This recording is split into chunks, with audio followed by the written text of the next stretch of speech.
Bingo.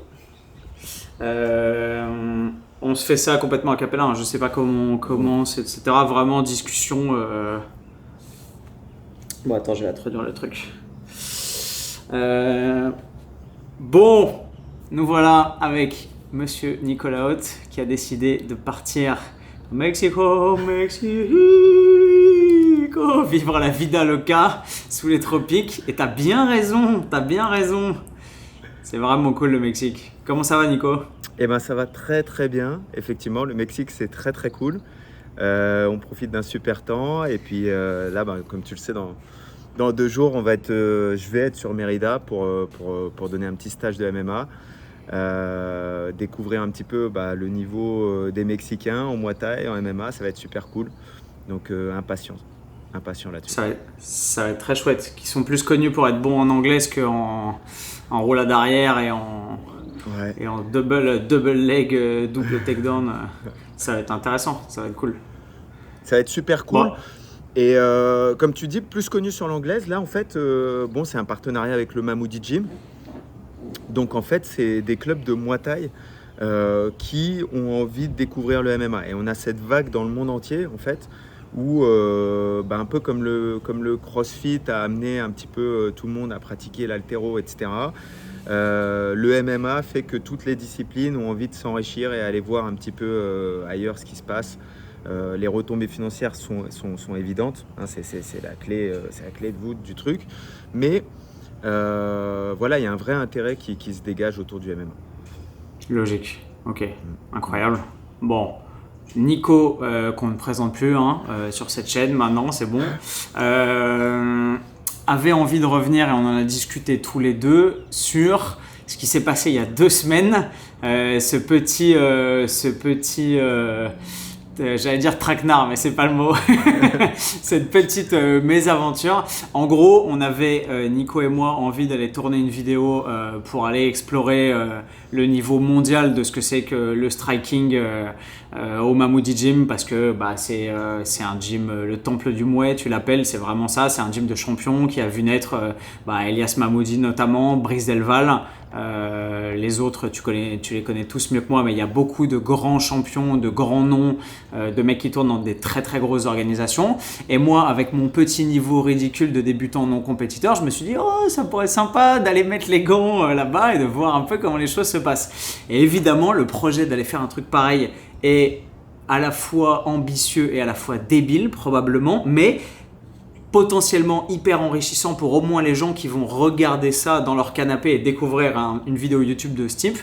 Mais c'est vrai que la démarche est quand même très spéciale, peut-être aussi courageuse qu'inconsidérée, mais c'est très intéressant de se poser les bonnes questions concernant ce type de démarche et de youtuberie aussi, parce que ça demande un certain contexte, une certaine mise en préparation, et ça a certaines conséquences, comme vous l'avez vu. Je suis revenu avec un tympan perforé et une côte pétée. Tu sais que ça fait 2 semaines que je ne me suis pas entraîné, je ne peux rien faire. Genre je suis obligé de m'endormir avec du Doliprane parce que sinon je me tourne dans mon lit, j'ai mal.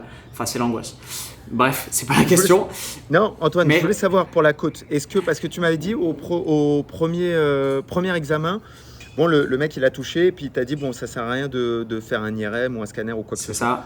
C'est ça. Parce que la côte explique un petit peu ce qui se passe, c'est que la côte, globalement, la consigne c'est de se reposer, quoi. C'est exactement ça. Et en fait, le deuxième to-beam que j'ai vu, il a appuyé devant, il m'a dit « Ah, ça fait mal derrière ». Il a appuyé derrière, il m'a dit « Ah, ça fait mal devant ». Ok. Il m'a dit « Et là, si je fais ça », il m'a fait des points de pression, c'était horrible. Il m'a dit « Cherchez pas ». Enfin, il me dit de toute façon, même si le diagnostic est faux à 50% et qu'elle est que fêlée et pas pétée, c'est la même chose. Et comme on peut ni plâtrer ni rien faire, il n'y a qu'à attendre que ça se consolide naturellement ou prendre de la GH pour accélérer les choses. Mais malheureusement, il n'y a pas de solution.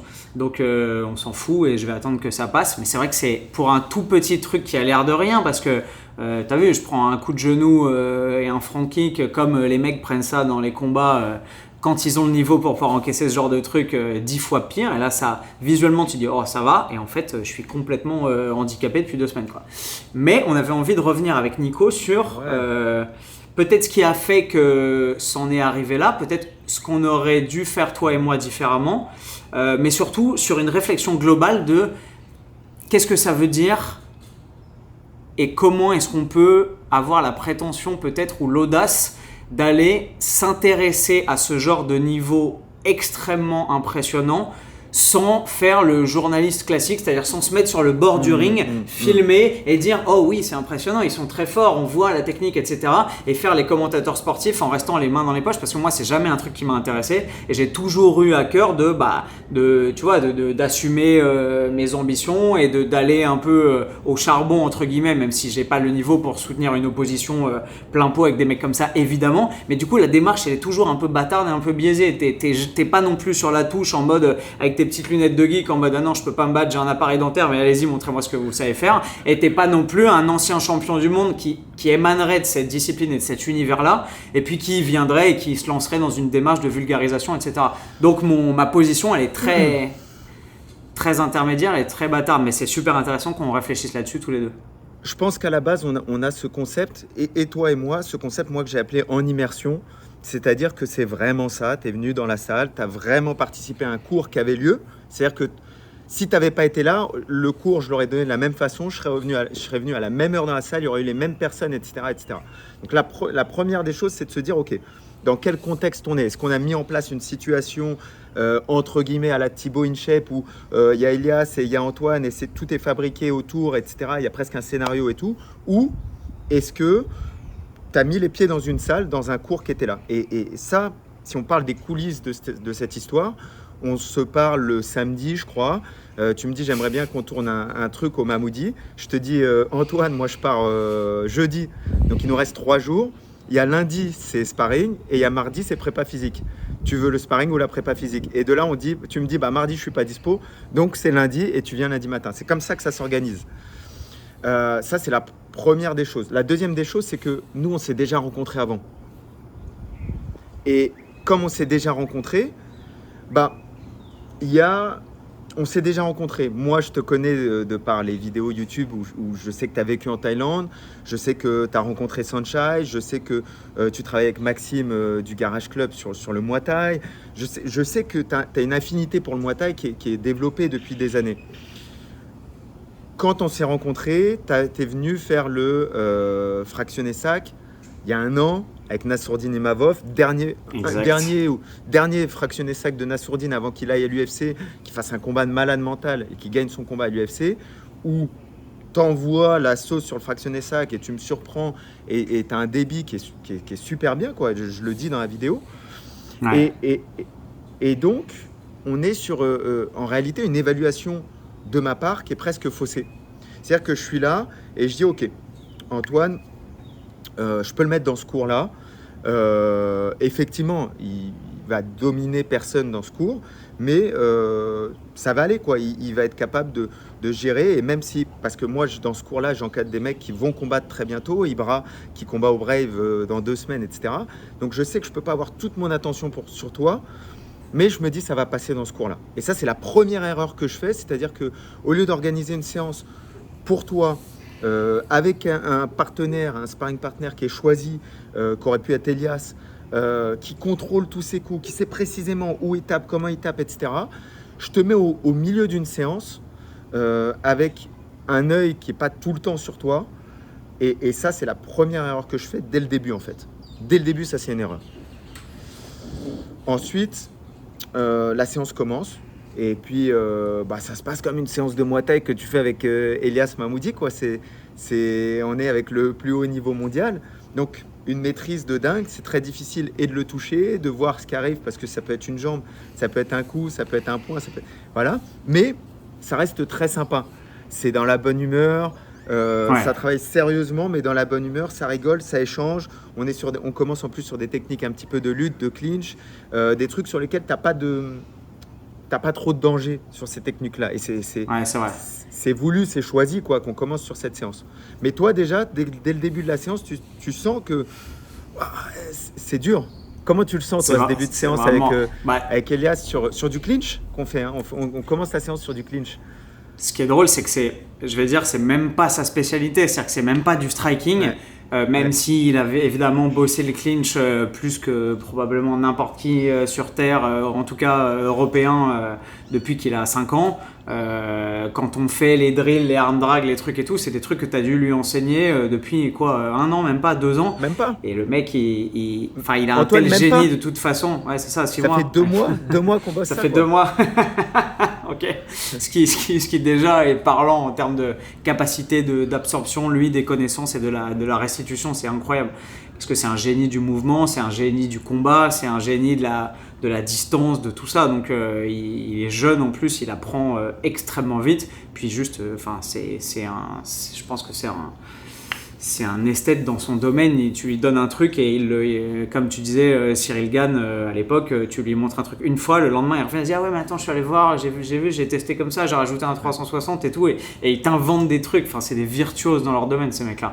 Et Elias il le fait avec une facilité déconcertante en plus. Donc commencer la séance là-dessus sur des trucs que moi je maîtrise absolument pas, des bases de grappling, de trucs de lutte que je connais pas. Déjà, j'ai le cardio, tu le vois dans la vidéo, j'ai le cardio qui monte à 8000, je ne sais plus où j'habite, mais c'est très ludique, tu l'as dit. Déjà, je suis plus du tout dans ma zone de confort d'entrée de jeu dans les 10 premières minutes, mais c'est super ludique parce que effectivement, tu le fais avec des mecs. Tu m'as fait tourner avec un mec qui a plutôt un profil de lutteur combattant MMA pur, Nourdine Azret, je crois, okay. Qui lui il fait genre 10 kilos de moins que moi, il est plus petit que moi, etc. Et pareil, je touche pas terre. Et les gens se rendent pas compte à quel point la maîtrise technique à ce niveau-là, surtout sur des sports comme ça, elle est essentielle parce que tu peux rien faire quoi. Mais c'est super intéressant. Mais j'ai pas d'appréhension parce que je me dis ok, on se fait pas mal, tu prends pas d'impact, c'est viril mais courtois, tu vois, c'est pas violent. Et en plus, t'es avec des mecs qui sont très intelligents, qui connaissent leur niveau, qui savent l'adapter à un débutant comme moi. Et du coup, ça se passe très bien. Ils me challenge techniquement, ils me sortent de ma zone de confort. Et évidemment, comme tu l'as dit, je domine pas et c'est évident. Mais je me mets pas en danger dans le sens où mon intégrité physique est pas menacée parce que je suis contre des mecs qui sont infiniment plus forts que moi. Ouais. Et c'était le but c'était le but de la séance en entier, mais c'était aussi le but de ce début de séance. De là, on passe sur on met les gants. Donc déjà, ceux qui savent pas, ceux qui connaissent pas les sports de combat, ceux qui n'ont pas été dans une salle, essayer un sparring, etc., ils savent pas que le moment où tu mets un protège-dents et que tu mets des gants dans une salle, le cœur s'accélère. Parce que, voilà, il y a le système sympathique qui se réveille et qui dit là, on est sur une zone de danger. Qu'est-ce qui va se passer dans les 5 prochaines minutes ? J'ai mis une protection en plus. Pourquoi je mets une protection en plus ? Donc, je mets un protège-dents, je mets des gants et il y a quelque chose qui se passe à ce moment-là. Et ça, c'est valable, quel que soit son niveau. Même un professionnel, il sait qu'à ce moment-là, le cours devient sérieux. De là, on passe sur un toucher-épaule. Et tu commences le toucher-épaule avec Nourdine. Peut-être tu fais un petit peu avec Elias, ensuite tu passes avec Nourdine et c'est très intéressant. On fait des ajustements techniques sur le toucher-épaule, sur la gestion de la distance, sur comment on fait pour pas qu'il avance. Voilà un petit peu comment on commence. Là, t'as un apport qui est incroyable, on le voit dans la vidéo, on l'a gardé évidemment au montage et on a eu la chance de le filmer au moment où ça s'est produit parce que c'était super précieux. L'ajustement que tu me fais sur sors ton bras avant, essaye de vraiment cette bataille de positionnement où avant que tu interviennes, je suis débordé et j'ai pas les armes. Tu vois, j'essaye de voir venir, je vois rien venir, j'essaye de garder ma distance, je me fais déborder de partout. Juste en toucher épaule, je peux rien faire, j'en prends plein la tronche, ça rentre, j'arrive pas à ni bloquer, ni esquiver, ni rien. Et avec la correction que tu m'apportes, avec ce simple petit game plan de sortir son bras avant, de mettre un peu de volume, de tenir le mec à distance, d'essayer de toucher, même si tu sais que tu vas pas le toucher, mais simplement pour compliquer un peu son organisation, son positionnement, etc. Et je refais un deuxième round et c'est fatigant parce que tenir le bras avant en action, toujours dans la ligne, tenir sa garde pour pas se faire remplir et tout. Les gens se rendent pas compte, mais ne serait-ce que sans toucher et sans marquer des points, le fait de ne pas se faire remplir et d'arriver à keep the ground, quoi, à vraiment garder le terrain sans céder, sans reculer, sans être dans une position qui facilite pas ta défense, etc. C'est hyper dur et déjà ça demande probablement des années de travail que j'ai pas. Et arriver du coup à pas se faire démolir juste en restant non passif mais actif dans la défense et dans l'organisation, c'est déjà un taf de ouf et la correction que tu apportes elle est super intéressante. Et après ça, du coup, on passe sur la 3e grosse partie du cours. Antoine, laisse-moi revenir 2 secondes là-dessus. C'est l'essentiel du travail. Ce dont on parle là, ce travail de posture, et si tu te souviens à ce moment-là, je te dis, Antoine, ton but aujourd'hui, ça va pas être de gagner quoi que ce soit. Ton but, ça va être de minimiser les coups que tu vas prendre. Et ça, le fait de minimiser les dégâts qu'on va prendre, les coups qu'on va prendre, ça va jouer en grande partie par la posture et le positionnement des pieds. Ça, c'est très très important parce qu'on en a parlé ensuite, on a échangé sur ce truc, ce travail aux pattes d'ours et ce travail au sac, et la différence avec ce travail en sparring ou en sparring à thème, parce que ça c'est du sparring à thème, même sans toucher, c'est ça. Cette gestion de la distance, cette gestion de l'adversité, où comme tu dis, tu as un travail qui est super dur, mais que tu fais quasiment jamais en sparring, en pattes d'ours, pardon, où tu es en garde, et tu déplies le bras avant juste pour garder le mec à distance. Tu déplaces tes pieds juste pour te mettre au bon endroit pour pas que lui puisse casser cette distance. Et ça, c'est une grande partie du travail. Chez les amateurs, c'est une grande partie du travail chez les professionnels. Pour Elias et sa transition vers le MMA, on passe des heures et des heures à travailler le positionnement, le déplacement, l'anticipation du takedown avant de défendre le takedown. C'est-à-dire que la défense du takedown, c'est presque la dernière étape. Bloquer le coup que j'ai reçu, c'est presque la dernière étape. Non, la première étape, c'est faire en sorte que lui ne puisse même pas déclencher le coup. La deuxième étape, c'est quand il a déclenché le coup, je ne suis pas là. Et la troisième étape, c'est s'il a déclenché le coup et que je suis là, effectivement, je vais avoir les bras levés, je vais bloquer. Mais souvent, tu regardes des combats et puis tu as les spectateurs qui disent « Ouais, c'est normal, il s'est fait avoir, il avait les bras en bas. » Non, il peut avoir les bras en bas. Ça, c'est plus tard. Ça commence 10 secondes avant. Ouais. Ça commence avec les pieds. Ça commence avec le déplacement, ça commence avec le positionnement. Et puis après, effectivement, au dernier moment, il y a est-ce que les bras sont bas, est-ce que les bras sont hauts, ça c'est autre chose. Donc là, on est ça. Et puis après, on arrive... Excuse-moi. Vas-y. Non. Après, comme tu disais, on arrive sur l'autre partie, la troisième partie de la séance où, effectivement, on s'est bien échauffé sur une phase de lutte, on s'est bien échauffé sur une phase de sparring à thème, toucher épaule, on n'a pas encore touché le visage. Et puis là, on commence à mettre les choses, on commence à mettre les kicks, on commence à mettre les coups de poing et on commence à toucher le visage. Et là, je fais une erreur. L'erreur que je fais, c'est de prendre le pari que tu vas plus facilement t'exprimer avec quelqu'un qui est moins bon qu'Elias qu'avec Elias. Et ça, c'est une erreur, c'est un parti pris, c'est un pari que je prends. Ce qui est logique. En vrai, rationnellement, c'est logique. Oui, non. En fait, j'ai assez d'expérience pour savoir qu'en réalité, Elias peut te laisser travailler autant qu'il veut te laisser travailler.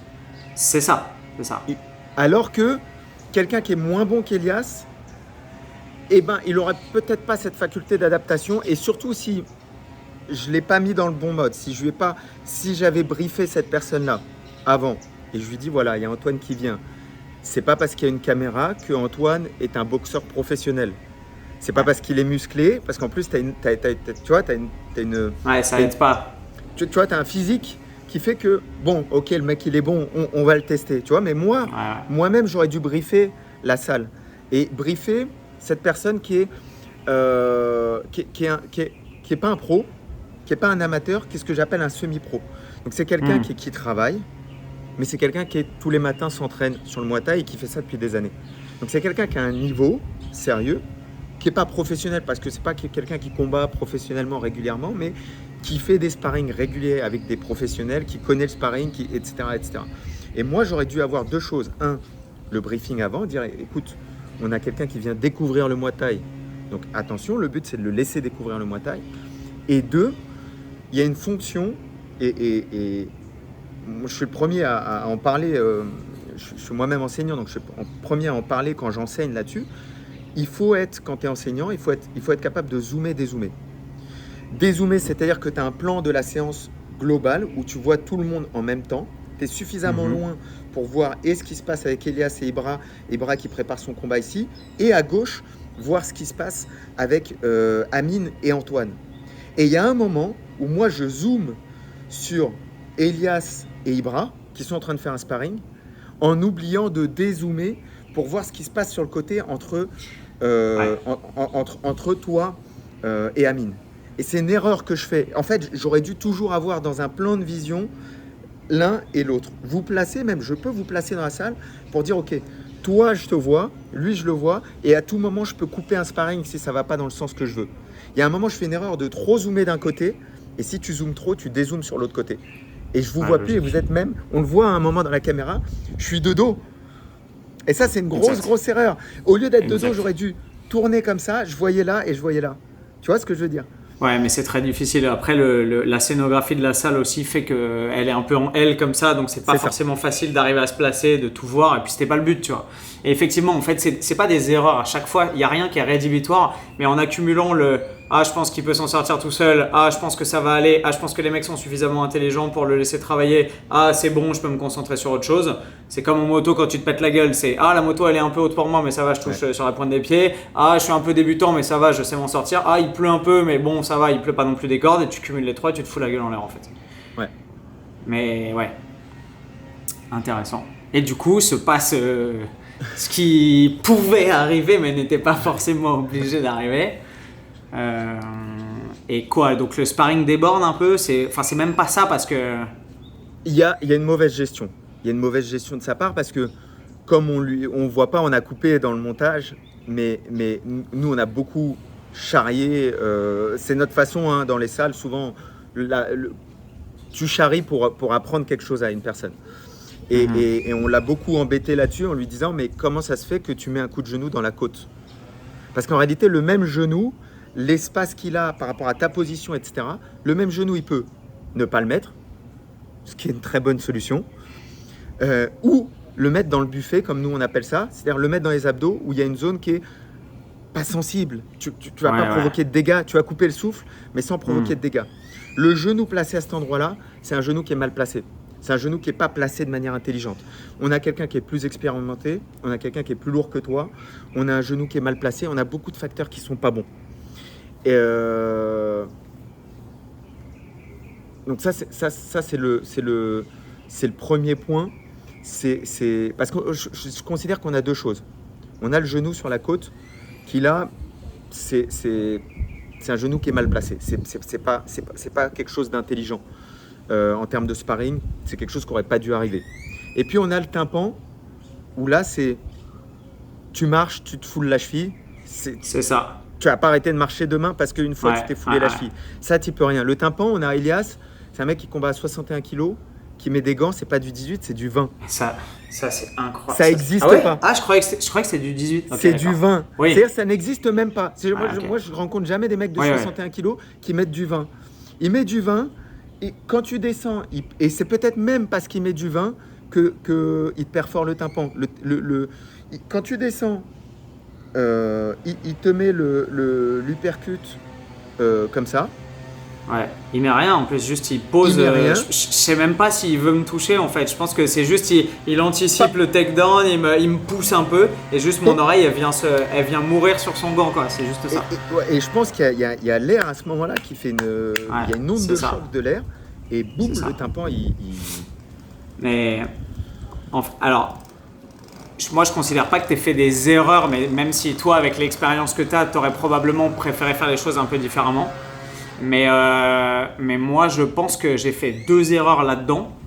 Enfin, peut-être 3. Déjà, la première, c'est de penser que c'était malin de pouvoir aller la fleur au fusil, me frotter à tout ça, tu vois. Ce qui est intéressant en termes de démarche et de comment est-ce que tu peux arriver à sortir un résultat qui est sympa à regarder. Mais peut-être que moi, il faut que je me remette en question là-dedans ou il faut que je travaille plus, ou il faut que je change un peu la dynamique de comment j'observe ces phénomènes-là. On aurait pu le faire, Antoine, on aurait pu le faire, mais juste toi, Elias et moi. Oui, voilà, c'est-à-dire qu'il faut le faire dans un contexte fermé, hyper aseptisé, peu, tu disais à la Thibaut InShape, mais c'est un talent qu'il a aussi de savoir anticiper sur ses tournages et de créer le bon contexte pour pouvoir mettre en valeur le talent et les capacités incroyables d'un champion tout en se mettant en difficulté mais sans se mettre en danger parce qu'il y a une différence. Et là, effectivement, le contexte s'y prêtait pas de la même façon et on l'avait pas articulé comme il fallait. Mais c'était aussi le but, tu vois. C'était aussi de débarquer un peu à l'improviste. Salut, et hop, je débarque et je vois ce qui se passe, tu vois. Donc bon, effectivement, ça s'appelle Recipe for Disaster en anglais, mais c'est un peu ça.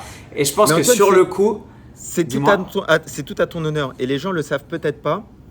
Moi, ce qui m'a surpris dans ta façon de tourner les vidéos, je pense que c'est pas le cas de tous les créateurs, tous les youtubeurs créateurs. T'es extrêmement spontané. C'est-à-dire qu'on a fait 3 tournages ensemble.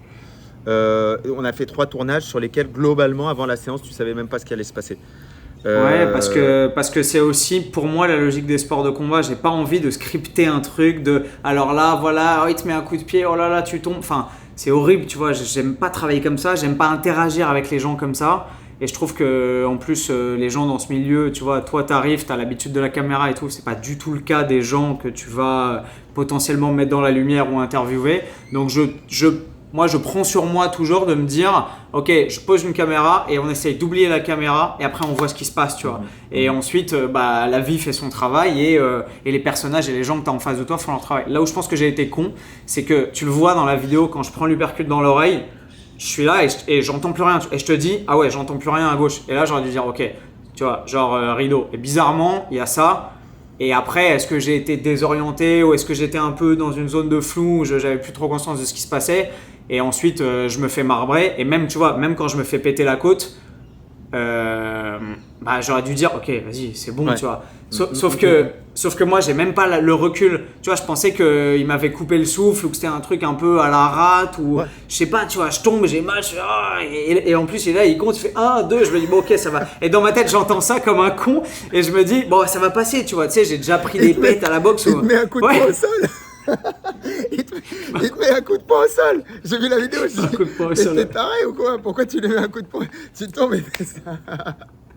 J'avoue, mais bon, dans ma position de victime du moment, tu vois, j'aurais dû dire, ok, c'est bon, tu vois, genre là j'ai mal et là il y a un truc qui va pas. Mais en fait, je m'en rends pas bien compte, donc je me relève et je me dis, vas-y, je vais finir le round au moins, tu vois.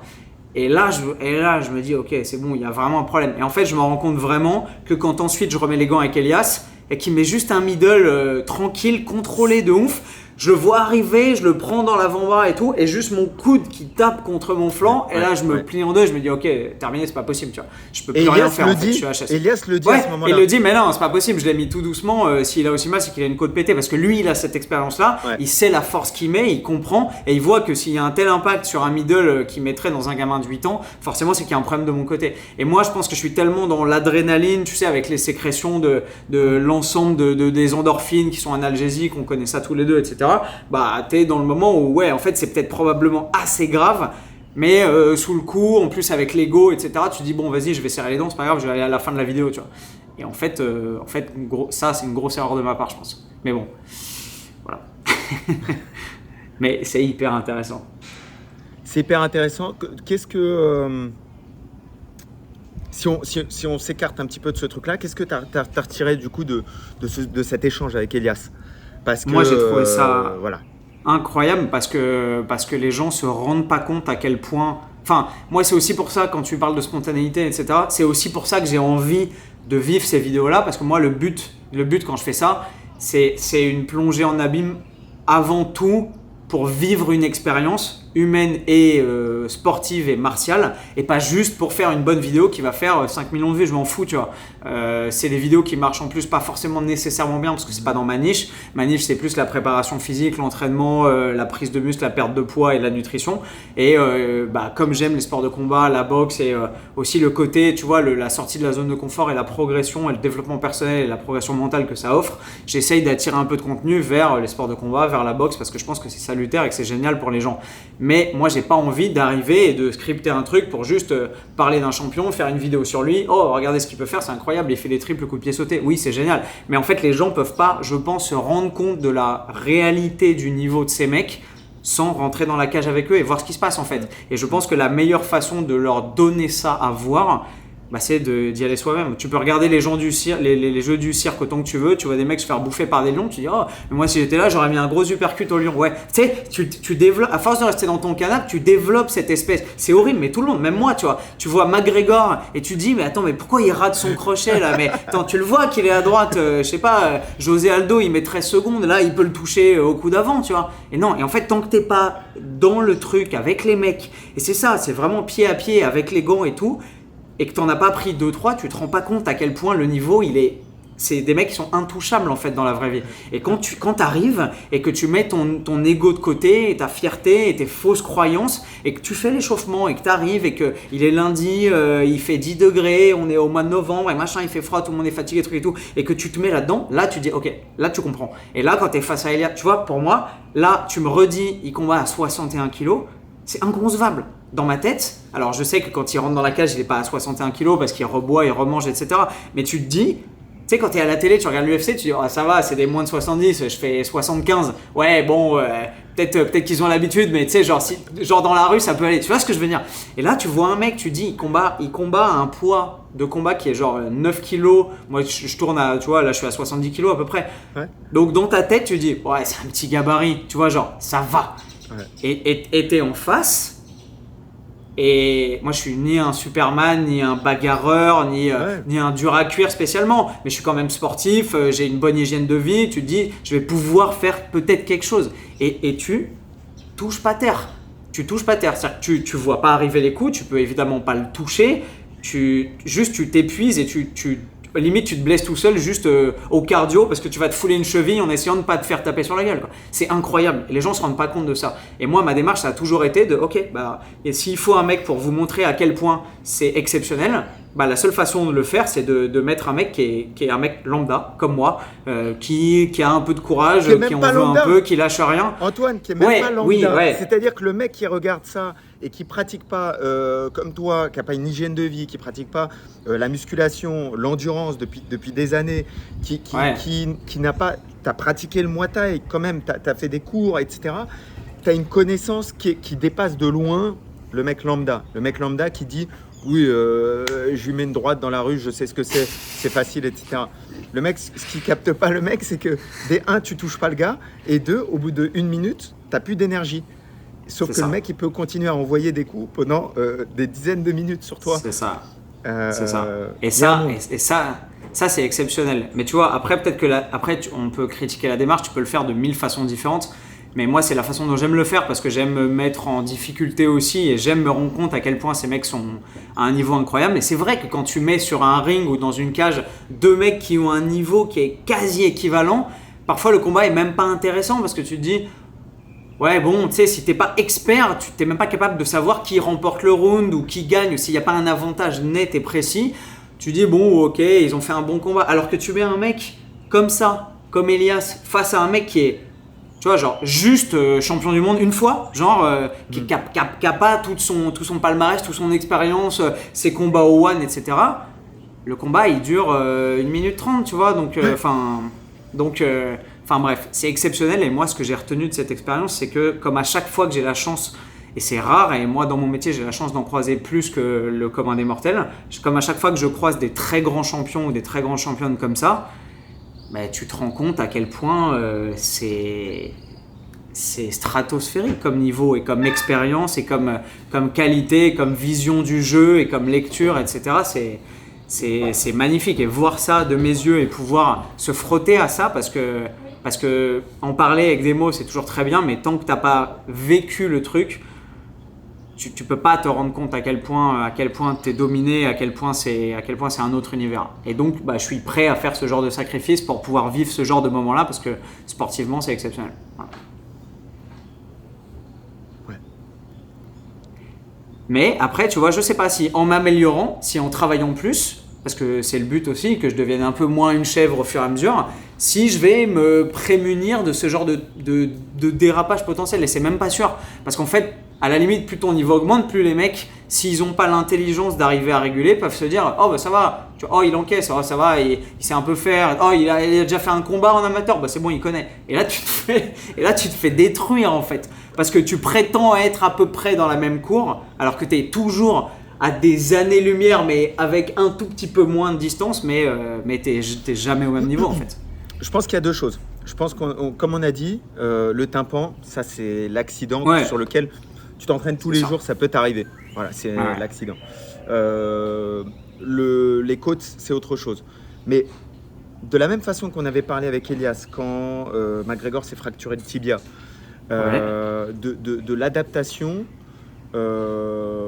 des os, des tendons, des ligaments, qui sont des structures retardataires, tu le sais. C'est pas comme le muscle qui s'adapte très vite. Il y a des structures qui prennent des mois, qui prennent des années à s'adapter. Je pense qu'il y a une raison pour laquelle tu vois extrêmement peu de fractures du tibia en Muay Thai, extrêmement peu, et que tu vois beaucoup de fractures du tibia en MMA sur des mecs qui mettent des low kicks. Je pense que les années de pratique au PAO, au sac, etc. font que ces mecs-là ils ont renforcé leurs os pendant des années. Et il y a un moment où, effectivement, quand ils tapent, bah, ça ne casse pas, parce que la densité osseuse est extrêmement élevée. Alors qu'on a des combattants de MMA qui ont une puissance musculaire qui est extrêmement élevée, qui peuvent frapper très fort, mais sur lesquels les structures retardataires ne sont pas formées sur autant de temps. Et donc, et on pourrait tester, parce que moi, quand j'étais à l'université au Texas, on testait la densité osseuse. Et ce qu'on notait, ce qu'on observait de manière très claire, c'est que les joueurs de foot US, les gymnastes, les pratiquants de sport de combat ont de manière globale une densité osseuse qui est bien plus élevée que par exemple les cyclistes, pas de choc, ceux qui font de la natation, aucun choc, etc. etc. Donc je pense que c'est quelque chose qu'on pourrait presque mesurer. Et je pense que là, sur un truc à la côte où tu dis, bah, c'est vrai qu'en combat de Muay Thai, j'ai vu X fois des gens prendre des coups dans les côtes et pourtant ça n'a pas cassé, etc. Je pense qu'il y a de ça. Je pense qu'il y a un renforcement des côtes par rapport au choc, dans la durée, sur les années, etc. Et ça prend, c'est le volume d'entraînement qui permet ça. C'est une pratique sur des mois, sur des années, etc. etc. Et puis après, c'est une intelligence qui fait que ton sparring partner, encore une fois, comme on a dit, ne va pas taper sur cet angle-là, mais peut-être va taper dans le buffet, dans les abdos, couper le souffle, mais sans chercher la côte sur le côté, etc. etc. Ouais. Donc, oui, pour la démarche. Toi, tu dis, il n'y a pas eu d'erreur. Moi, d'un point de vue d'entraîneur, je suis obligé de faire des constats et de dire, Nico, comment tu peux faire pour améliorer ta séance et pour faire en sorte que un accident, c'est forcément une erreur. C'est quelque chose à remettre en cause et c'est quelque chose à modifier. Donc, comment tu peux faire ? Je pense que le small group, pour ça, c'est idéal. Je pense que si on avait fait une séance, toi, Elias, moi, on aurait fait une séance aussi qualitative, aussi main dans le cambouis, mais avec une minimisation des risques. Ouais. Peut-être le tympan, il serait arrivé la même chose. En tout cas, je pense que la côte, on n'aurait pas eu ce souci-là. Et tu aurais eu la même expérience d'échanger avec un grand champion, de ressentir, etc., etc. Ouais. Logique. Ok, génial. Pour moi. Bon, voilà. Nico, merci beaucoup pour ton analyse qui, comme toujours, est pertinente, riche et précieuse. C'est vraiment cool. 2 mois de Mexique, 1 mois de Mexique et 1 mois de... Non, 2 semaines de Mexique. 2 semaines de Mexique, ok. 2 semaines de Mexique. Et puis, je pense qu'on peut en parler. Le but après, c'est les US. Donc, faire un petit peu la même chose qu'en France, mais aller voir les gros gyms aux US, les gros préparateurs physiques des US. Et puis, aller échanger. Aller voir un peu comme tu le fais toi. Aller voir ce qui se fait, comment ça se fait. Je pense qu'on va constater qu'il n'y a pas de secret. Je pense qu'on va constater que... alors peut-être je vais être surpris, hein, mais je pense qu'on va constater que partout dans le monde, on fait un petit peu les mêmes choses, on a un petit peu la même logique. Mais voilà, échanger en termes de volume d'entraînement, d'intensité d'entraînement, de technique d'entraînement, échanger avec les meilleurs prépas du monde, avec les meilleurs entraîneurs de sport de combat du monde, et puis voir comment ils organisent leurs séances, voir comment... les champions sortent de ces écuries-là, et puis en apprendre un maximum, et puis ensuite revenir en France, et puis essayer toujours d'améliorer ce qu'on fait en France, voilà, de la meilleure des façons. Ça va être super intéressant, j'ai hâte de voir ça. J'espère.